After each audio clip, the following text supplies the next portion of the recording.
Hey, John here from John's Do It Yourself. This will be my first attempt at a shadow chest, so bear with me. As always, I won't be editing out any of my mistakes, but I'm just going to build a box. I'm going to layer it. We're going to put a coin rack in it, and we're going to put a shadow box on top of it. And we're kind of make it like a coffee table so you can see through it, see the shadow box. And then I'm going to make a window on the side that will allow you to see Commander Figueroa's flight gear inside the box without opening it up. So this is my design. Hopefully it goes well. So let's get cutting. Okay, so I wanted this chest to be nice and sturdy, so I chose white oak as the wood. This stuff is heavy and durable. Now the only guidance I was given for this box was its size. The owner wanted a nice size box, about 48 inches long and about 20 inches high and wide. I figured with all of that he wanted to put in the box, that those measurements would work well.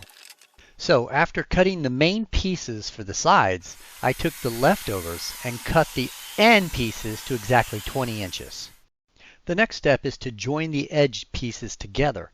So I marked each board and then I cut each one with a biscuit cutter. From there I just inserted my biscuits, put glue on the sides, and then I pushed the boards together and clamped them down tight. After they were dry, I simply took them to the sanding board and made sure they were nice and flat. Then I took them to my CNC and routed the logos into the side. I mixed a batch of blue and red epoxy and I simply poured it into the relief of each portion that I had routed out with the CNC router. I'm hoping this turns out nice. Yes, this is my first attempt at a logo in a board, other than what I've done on my toolbox. So after the epoxy dries, you just simply sand it down and then you have your logo, and all looks good. Thinking about the front of the box, I wanted it to be one continuous and seamless piece when looking straight at it.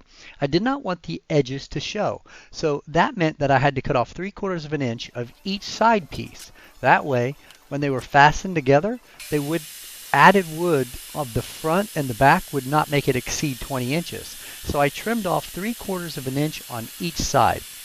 And you can get away with this stuff when you're making it up as you go along.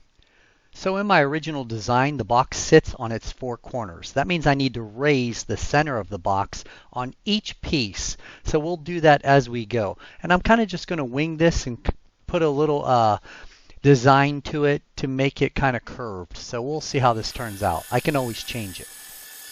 I take it to the bandsaw to cut out the design I just drew.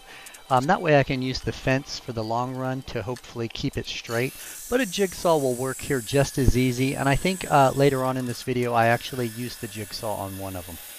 To give it a more tailored look, I take a router to the edge and round it over, and then I quickly sand it and make it look smooth, and it'll give it that professional look. Going back to the original pieces that I cut, I go ahead and mark off the edges to make sure I'm at my 48-inch length and 20-inch height.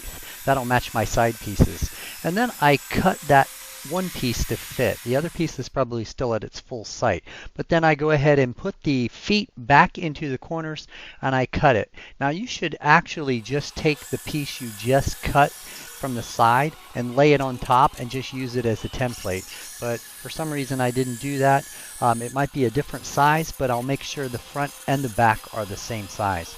And then I guess I tried to use the bandsaw here. It didn't work out so well, and I think I resort to using the jigsaw in the end. So very important, you do have to cut the feet out first so you can get a feel for how high you need the window to be.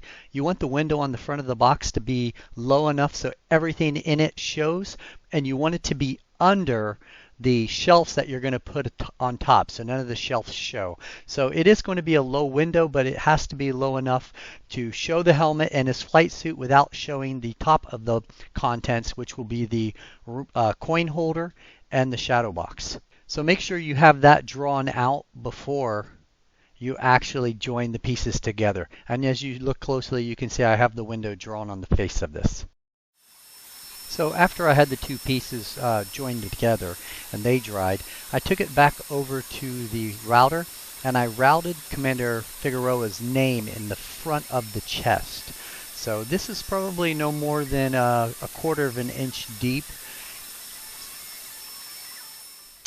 And then just like the side logos, I mixed up a batch of epoxy. I poured it into the actual routed out reliefs.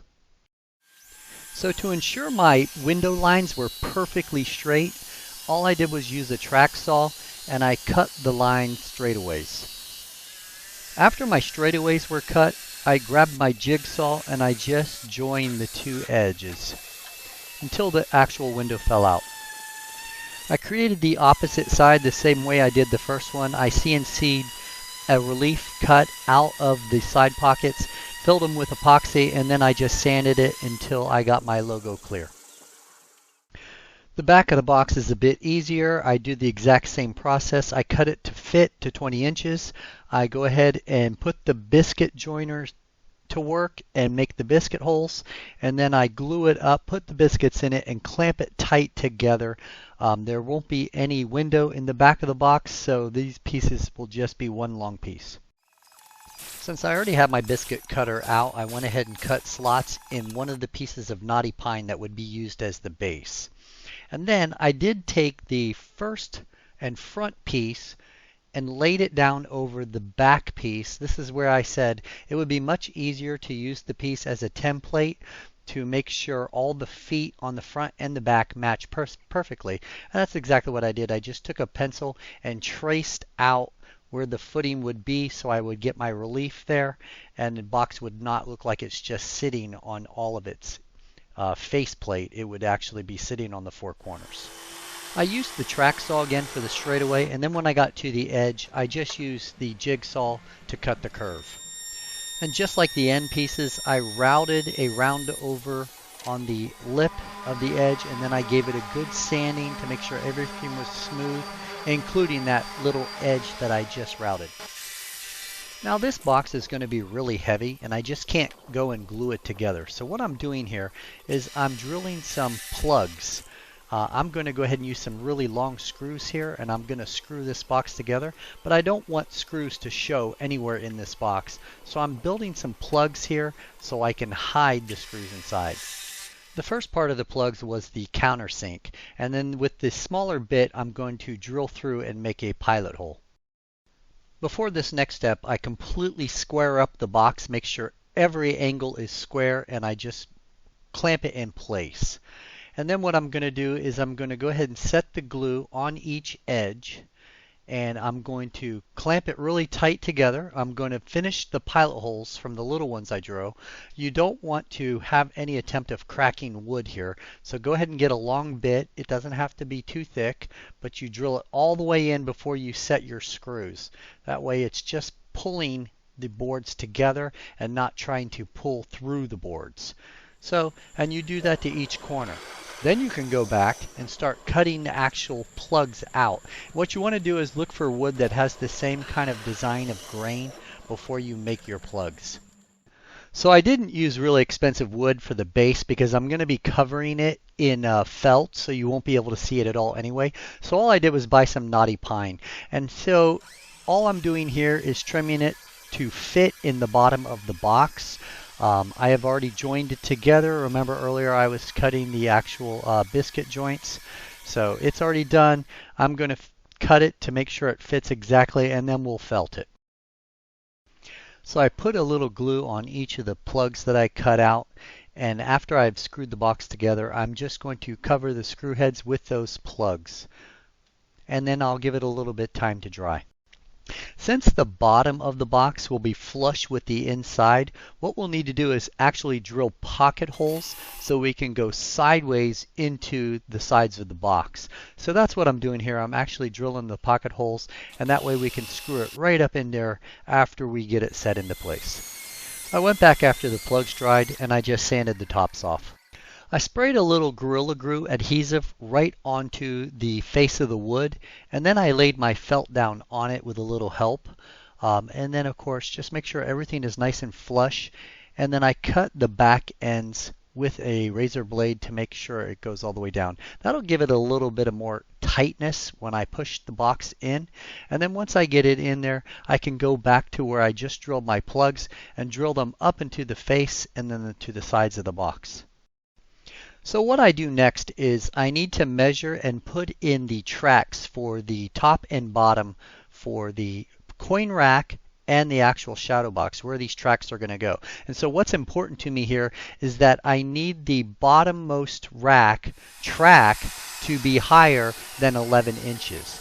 I believe his flight helmet that he wants to put in the box is actually 10.5 inches when sitting on the deck. So I need to make sure that nothing goes lower than 10.5 inches. So I cut the tracks down to size. I'm going to stain them real quick, and then we'll mount them into the side of the box. So the first track has to be higher than 11 inches, and the second track has to give my shadow box enough space. So if I have a 3-inch wide shadow box, that'll sit nicely, and then whatever's clearance left, I can go higher than that to make sure it clears under the top lip of the top of the box. Okay, for the front of the box, I just took regular picture frame glass and I cut it down to where it was at least an inch over the hole all the way around it. That way I wouldn't have to worry about it being too low nor affecting the tracks that I will put in for the coin rack and the shadow box. So I cut it down a little.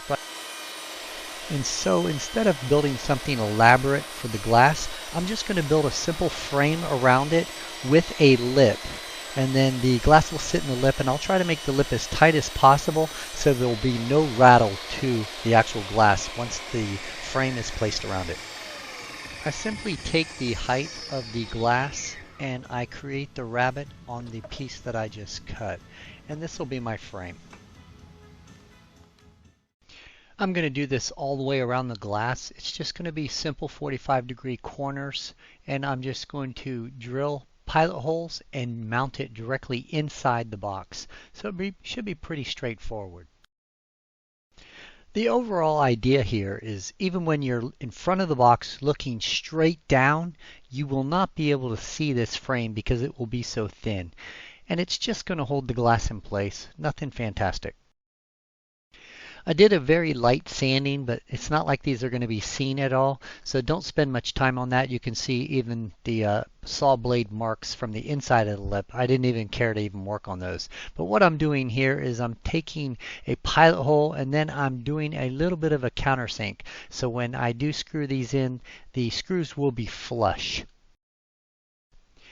A very quick staining and then they'll be ready to install.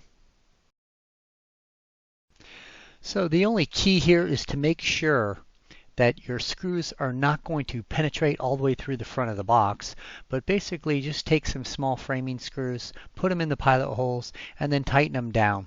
You should be good to go. Clean off your glass and you can see that there's no way you can see the frame. It's so low profile that you can't see it from any angle looking at the front of the box. So to finish off chapter 1, we're going to build the lid of the box. Now I've ordered the glass because this glass is actually of 1/4 of an inch thick. I needed it thick in case people place things on it or it's used like a coffee table. So we're going to start with the side pieces. And then while I was doing this, I got the crazy idea that maybe I'll do dovetail joinery to the top of the lids just to give it some more elegance. So I haven't really figured out how I'm going to pull that off. But I don't think I can cut that well. So I thought, hey, why don't I just use my laser? So I'm going to play around with the laser for a bit with these pieces, and I'm going to see if I can get them to join together.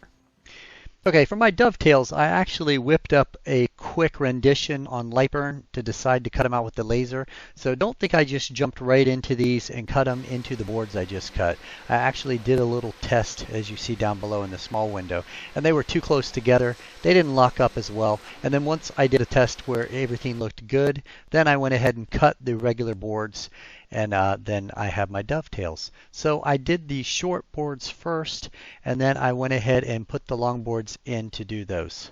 And if you know anything about lasers, I put the tape down just to keep the edges from getting burnt while I'm cutting it. So I did both ends of the short boards first, and then I turned around and started working on the longer boards. So cutting the long boards is just a little bit different. You have to flip your template over and shift it over to the edge, and then you can cut away. But it's basically the same process. At this point, I broke out my dado blades and I wanted to cut the glass groove. This is just like a standard shadow box. I'm going to inlay the glass into the frame of the lid. It's not going to just be set behind it. It's actually going to be in the lid, which will make the very difficult when we get to the dovetails, because I'll have to actually sandwich the backside piece. That'll allow me to slide the glass in. So before I cut the glass groove, I laid the long pieces out and I put the glass on top of it. But what I did is I made sure I understood exactly how large the lid was going to be, and I set the pieces that far apart.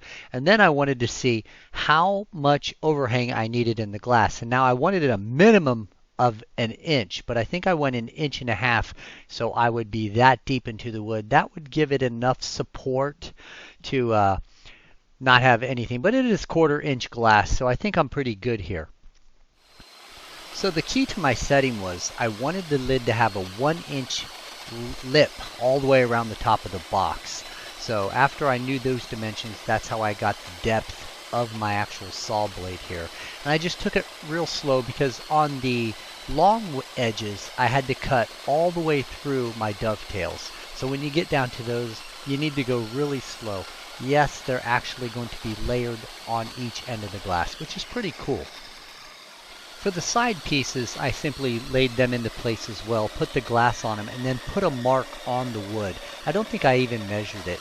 And then I just raised the saw blade to that mark, and then I cut to make sure it was the same depth as what the mark was. So they were a little bit easier. Because I cut all the way along my long pieces, the very ends have a small notch showing. I will use this to my advantage, so I cut a support piece that will also hide the small notch showing. So you will see this work when we get to putting in the glass. Now this might sound a little confusing, but you're going to take a board that's as wide as it is from the edge of your back piece to the glass, and you're going to cut it the width of the glass.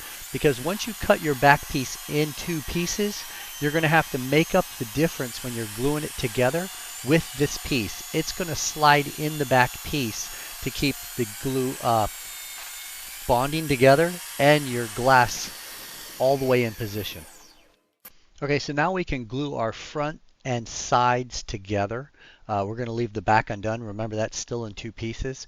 But what I'm doing here is I'm pushing down on it, and I'm going to take the thin board that I cut, that's the exact width of the glass, and I'm going to push it in there to make sure there's nothing obstructing the sliding of the glass when we get around to that. Because, you know, these parts of the dovetails that were actually cut in half will bend a little, and you don't want them to be glued into place with a little slight bend where they're blocking the entrance. So here you're going to see me slide in this piece to make sure the glass will have no issues clearing it. If not, I'll play around with it until I can get it to work. Okay, I'm going to throw a few clamps on it just to hold it in position, because remember, this is a one-man show, and I certainly don't want this sliding away from me while I'm trying to actually get the glass in. I'm also putting clamps down to hold the sides in tight, because I'm worried that I might put too much torque on the dovetails when I'm sliding this in. But as you see, all went well, slid in. It's a pretty tight fit, so you got to make sure you're pushing both sides pretty even. And then once I get it in, I think I'm pretty happy with it. Okay, earlier when we talked about the support piece, this is what I meant. So the long piece has an actual notch showing. So we cut the side pieces to be able to place a small board into them. We cut these boards, and now I'm just tapping them in. Now I didn't cut them to size because we're going to do 2 layers of the back piece, and so these will go right through, and that way we can actually cut them off to the exact length of the back piece when we're done. We don't need to try to guess what it's going to be. So I'm just tapping it in here. I've put a little wood glue on it, and we should be good. And because I had the side piece that will allow me to rest the top piece on, I went ahead and laid a little bit of glue on it, put some glue where my dovetails were, and placed it directly on the glass. And then with a couple of clamps, I just clamp it tight until the dovetails dry up. Once I give that glue enough time to set, I can flip it over and I can start gluing down the rest of the pieces on the back of the lid.